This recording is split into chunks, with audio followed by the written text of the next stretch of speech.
Hello and welcome to Wednesday's edition of Cracking the Cryptic, and on screen we've got a puzzle that you might think you've seen before. Well, you haven't, but you have seen something very similar, and I'll explain what's going on in a moment. A couple of things to mention first. There is a Discord server for fans of Cracking the Cryptic that has been, Mark mentioned it the other day on the channel, and both Mark and I have visited it a couple of times. And it really is becoming very interesting indeed. There are hundreds of people already on the server trading ideas on puzzles, on the videos. So I definitely recommend it if you're interested in the sort of community side of Cracking the Cryptic. There's going to be a link under the video today where you can find the server. Now, what else? Yesterday I was invited onto a podcast in the US. Slate.com has a sports podcast called Hang Up and Listen, and Stefan Fatsis, who actually wrote one of the best puzzle books I've ever read, Word Freak, about professional Scrabble. Definitely recommend that. But he interviewed me yesterday along with Ben Zimmer, the linguist. So yeah, I don't know how many of you take that podcast, but if you do, you'll find little old me on there answering some questions. Now let's get on to today's puzzle. Now this puzzle is by Ard van der Wetering, and it's a response to a puzzle that Sumanta Mukherjee made. And this is Sumanta's puzzle. I'll bring it over to the screen now. And Sumanta made this puzzle, and it appeared on the channel a couple of weeks ago as a tribute to Ard. Ard saw the video and sort of instantly, actually, he sent me this follow-up puzzle almost immediately, sort of saying, thank you very much for your tribute. I take your tribute and I raise it. So Ard's puzzle only has 3 given digits. It has exactly the same rule set as Sumanta's puzzle.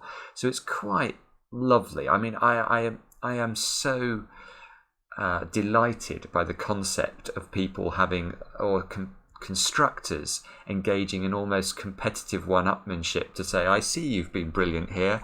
Well, here's my response to your brilliance. I take your exact rule set.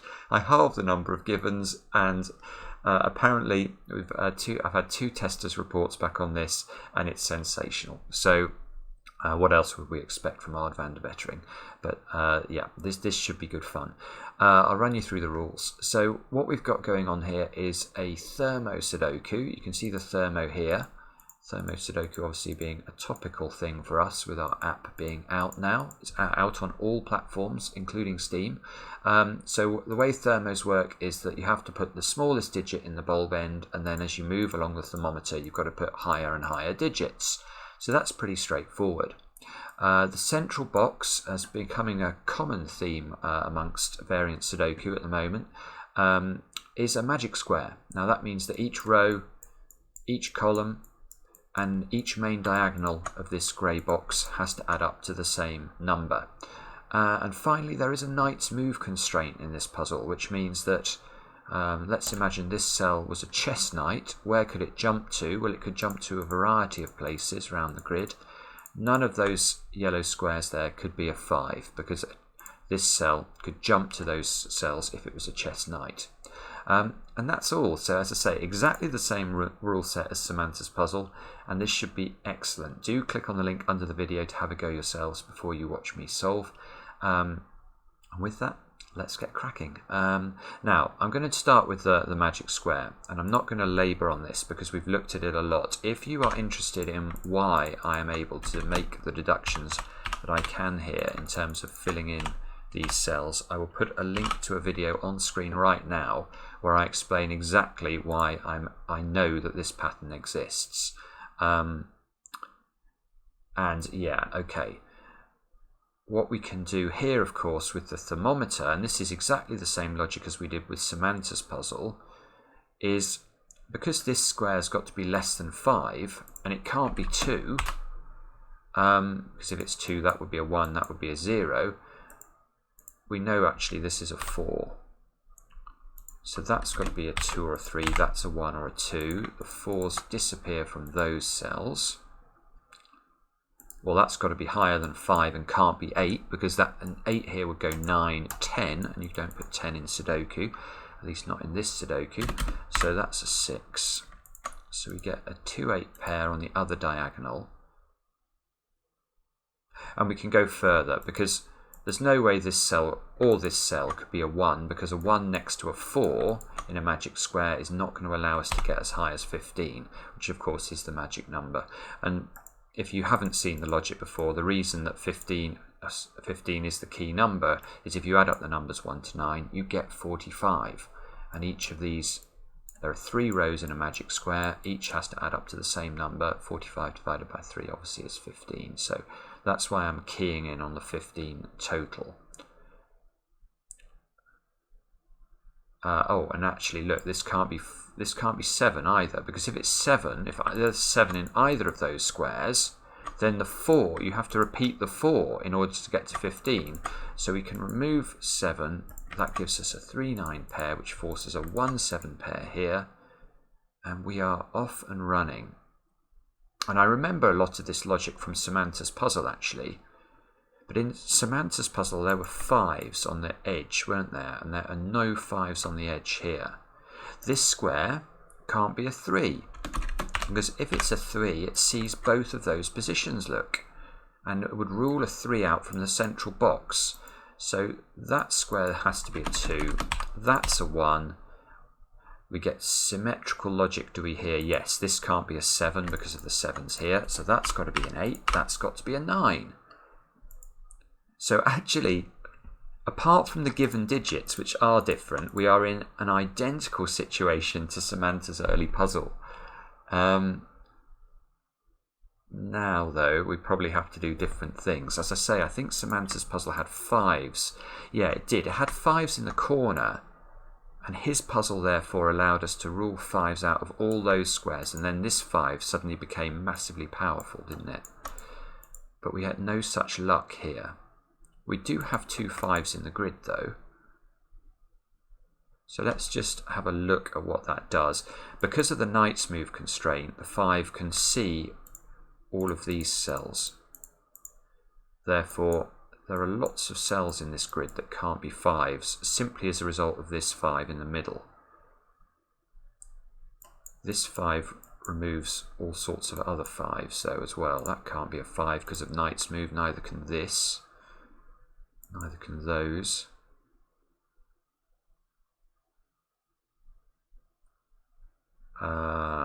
Okay, well, I'm going to pencil mark these ones in. Happy to do that, and then we'll. Well, I'm either going to look at 4s or 9s, I think, because they're the only digits I've got that are repeated in the grid. So let's look at 4s. We've got. That can't be a 4, so we can lock 4 into one of 3 places. 4 places here.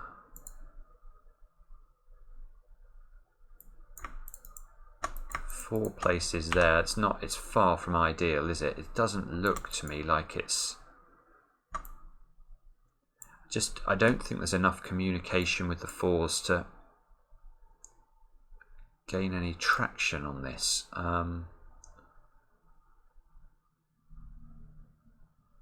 No, it'd be fine if we had king's moves as well, because that would allow me to eliminate a 4 from that square, but we don't.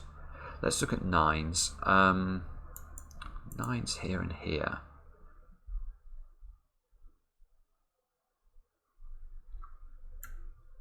So 9 is in one of 4 places in box 4 there. This, we can get it down to 3 places in box 1. That can't be a 9 because of the 9 here. Now, hang on a minute, that can't be a 9 either, because if this is a 9, it rules a 9 out from both of these cells in the central 3x3. So it's not brilliant, but it does allow us to lock a 9 into one of 4 places there. That can't be a 9. I'm not really at the point where I want to pencil mark 5 positions for a number in a box, I have to say. This box, maybe? Yeah, hang on. This 9, that cell can't be a 9, look, because if this is a 9, it rules out both of the positions in the middle again. So we can do a bit better in this box. Those can't be 9s because of the knight's move. So we do limit it slightly. And then the 9s here and here, I definitely feel like 9s are doing better than 4s. So let's just stare at this for a moment. That cell can't be a 9, because the 9 here would rule out every single possibility from box 8 there. So that's not a 9. So maybe I do have to. That can't be a 9. Surely not. No, there's... Well, I suppose that one can't be a 9, because that would rule out those two by Sudoku and that by knight's move. So we can get this one down to 4 as well. Right, so let's keep looking at 9s. What is it about these 9s that's going to tell us something about the puzzle? 9s. That can't be a 9, because if this is a 9, that sees both of those cells, look. So let's remove 9 here. So in this box, I'm down to 3 positions for 9s. Oh, yes, yes, yes. This is good. This is good. We have a breakthrough because, look, we've got 9s in the yellow squares here, but that one can't be a 9, because if that's a 9, it rules out that one, and that one. So we actually, now we are going to cook with gas, aren't we? Because, yeah, we can lock the 9s now into one of these 2 cells. Oh, and then the trail runs cold. No! These 9s must resolve themselves. What? Oh, yes, look. The 9s in this box are locked into row 4 and row 5. The 9s in this box are locked into row 4 and row 5. So that means we've not yet placed a 9 in row 6. Where can it go? Well, now it can only go in that cell. That rules out both of these cells, so we get a 9 in the corner. So we are going to put 9 in a corner in this puzzle. That's a 9. Oh, and now we've resolved the magic square. That is huge, because we get a 9 here and a 3 here. Now, can we... Yeah, look, and that locks the 9s out of those cells. Gives me a 9 here. Gives me a 9 here. Gives me a 9 here, because of the 9 at the bottom and that 9. So we've done the 9s. And we can resolve the magic square, because we know we're looking for 15, so that's got to be a 2, that's got to be a 7, whoops, that's a 1, and that's an 8. And all of a sudden, we have a lot more digits to play with. And a certain amount of symmetry. The 1s and 9, are the 1s and 9s reflecting onto it? Ah, no, they're not. These 9s are not reflecting around the centre onto the same digit. That's interesting. So we don't have a symmetrical grid here. I can't remember in Sumanta's puzzle whether it was symmetrical or not. But this is certainly not symmetrical. And the moment we prove the 5s aren't there and there, we can say it's not the same grid. Now, what shall we look for next? Maybe 2s? 2 can't go in. Yeah, we can lock 2s into one of 2 cells in box 2 there.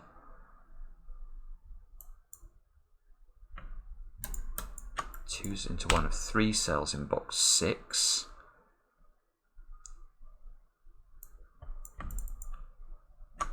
Three cells in box 4. 8s are also quite... In fact, 8s and 2s feel a bit 8s and 2s are a bit symmetrical. Well, I've got to stop thinking about symmetry. Right, 8s must be in one of these two cells. Same as...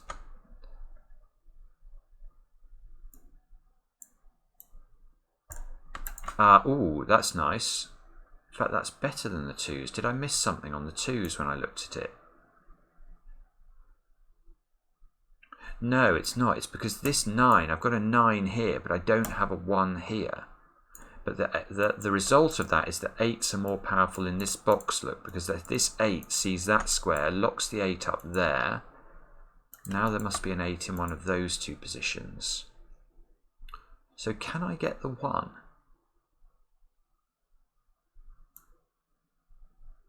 Oh, good grief, I can get the 1. So this one rules out those two by knight's move, and that one rules out that one by knight's move. So we actually can place the 1. That is a 1. That's therefore an 8. And that's massive because, well, I've got to be careful here because there's an awful lot of stuff we can deduce from that. The first thing I'm doing is the 1s down here. This one seeing that square, which is why I can lock it slightly further down. 1s get locked into 3 positions in box 8. Lots of positions in box 4.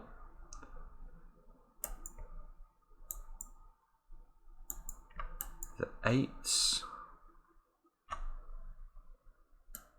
yeah, 8s get locked over there now, which means they must be in one of these two positions.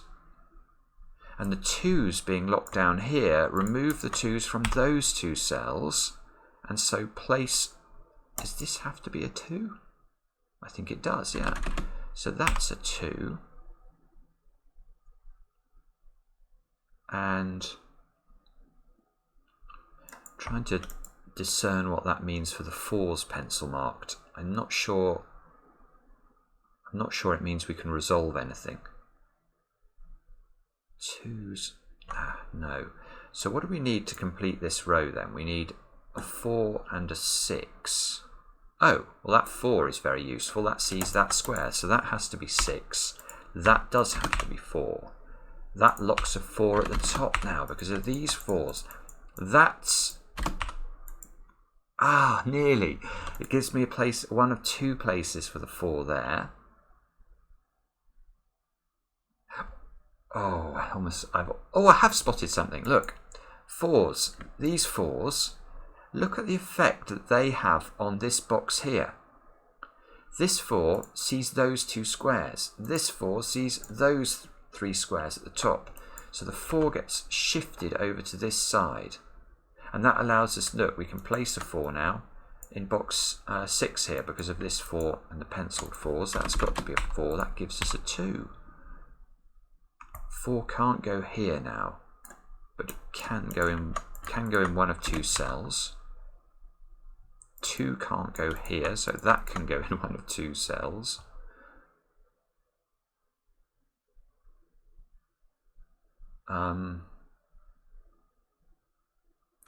These 3 squares are 3, 5 and 7. Now presumably we can restrict things a little bit. Yes, we can.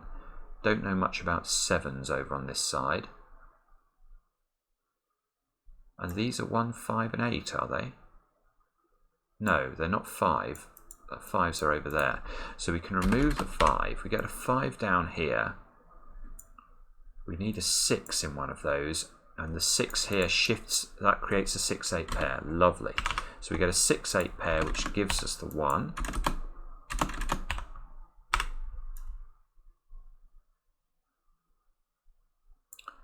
These 3 squares are 3, 5 and 7 as well. 7 is not there. 5 is not here. Don't know anything about this one. 6. Where's 6 in column 3? This 6 rules out that square, so this is a 6. This is a 3 or a 7, therefore. Now 6 is presumably going to be quite restricted, nearly.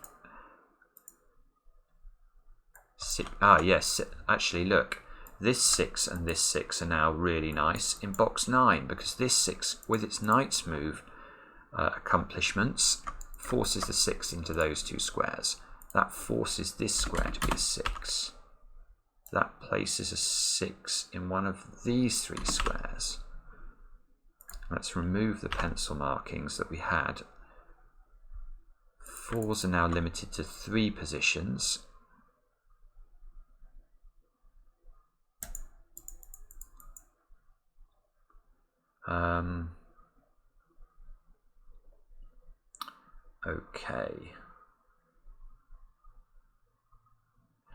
Okay, well, it's been going quite well after we got the 9s, of course. That was a bit tricky. Now I'm feeling stuck again.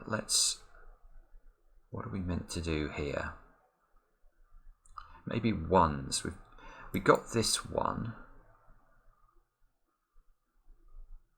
Yeah, hang on. 1's in box 2. Yes. Oh goodness. 1's in box 2. They can't be 1s. That square's got to be a 1. Now, this can't be a 1 because of that 1. That gives us another 1. 1's must be in one of those two cells. Look at that. The 1's in...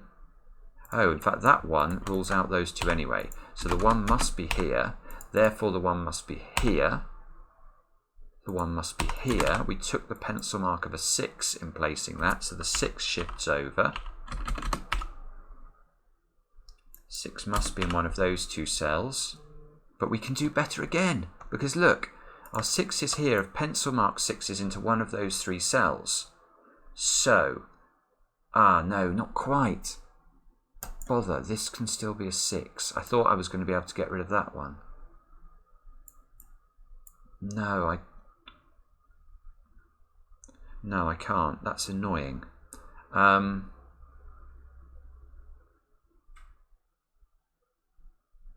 well. So how are we doing with 1s? We've done all the 1s. We have done all the 1s. We've done all the 9s. We've had a look at 4s. Probably we can do better with 4s, but I'm not immediately seeing how to do that. I've not really looked at 7s. 7 is locked into one of 3 cells at the bottom.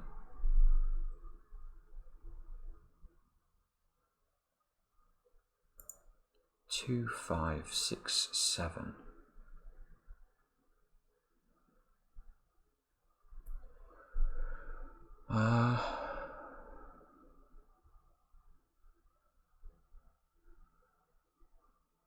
Oh, one thing that's quite interesting, look, is this 6-8 pair. It's not possible to have a 6 or an 8 in either of those two cells. So these two cells are perhaps more restricted than they first look. They've got to be 2, 3 or 7. I'm not sure we can do better than that. Let's just have a quick stare and see.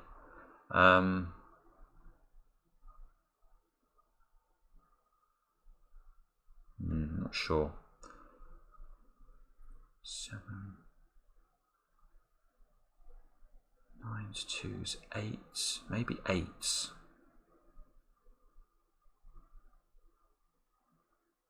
So 8's up here.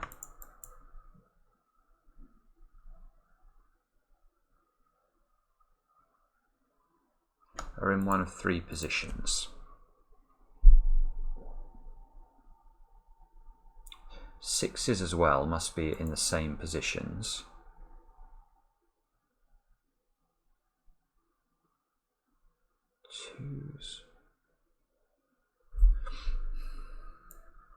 2's in this box are locked into one of those squares.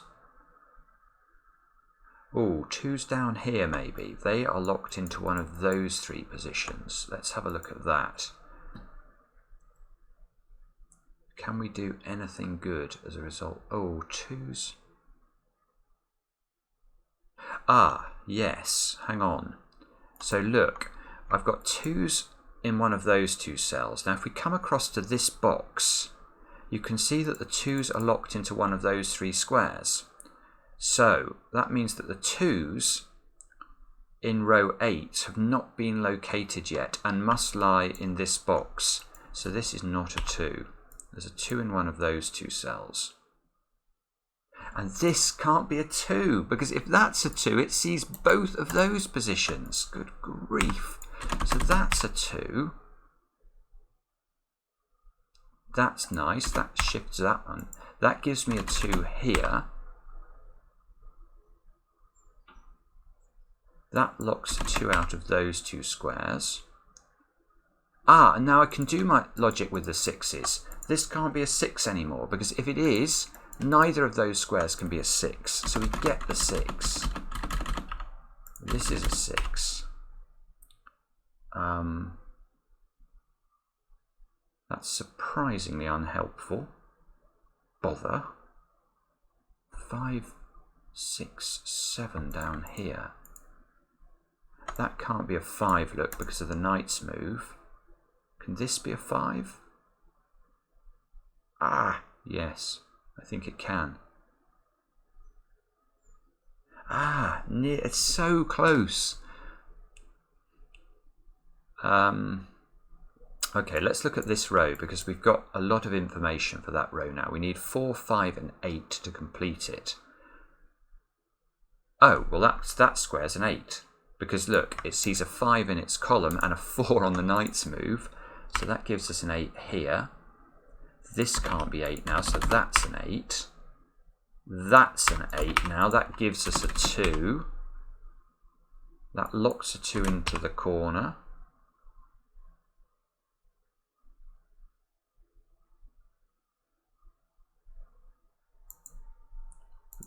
Eight over here has got to be in one of these 2 cells. So we get left with a 4, 5 here, do we? And a 4, 5 there. Ah, but that's important, because look at the pencil marking.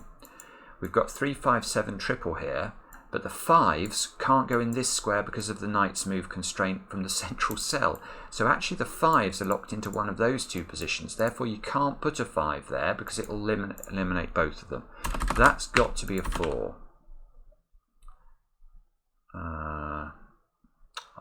I think all that's giving me is that that's a 5. Maybe that's a 4 as well. That can't be a 4 now. 5 must live here. That must be 7, therefore. That sees that square. That's a 3. That's a 7. This is a 3, 4 pair. Let's check whether there's any knight's moves acting on that. Oh, there might be. I'm not sure. But that square's got to be a 4 to complete the... Oh, not a 4. What am I talking about? A 7 to complete that row. That's a 5 now. So this square should be a 3. That square's a 3.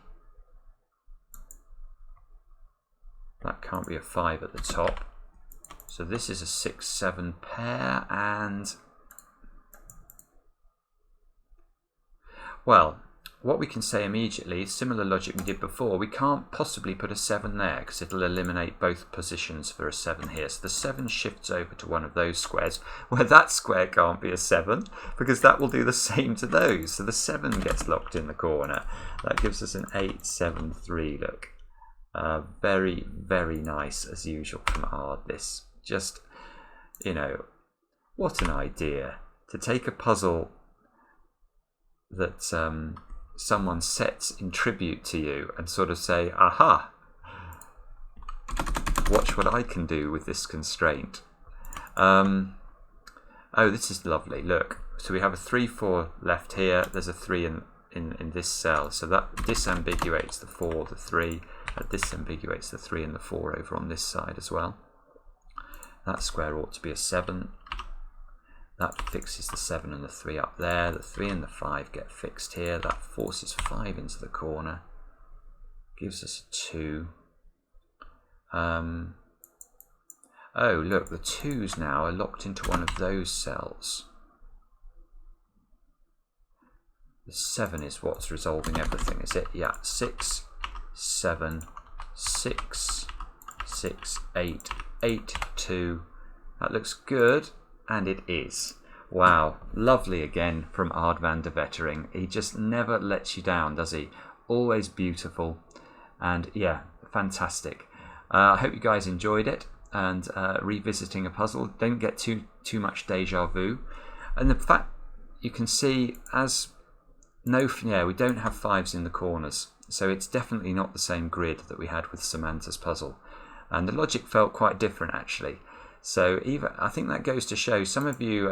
We've seen some comments saying that there's too many magic squares or too many knights moves. Well, this puzzle, I loved solving it. All of the logic. It may be logic I'm sort of familiar with, but I'm still having to find it, and it's no less enjoyable for that. So come back later for another edition of Cracking the Cryptic.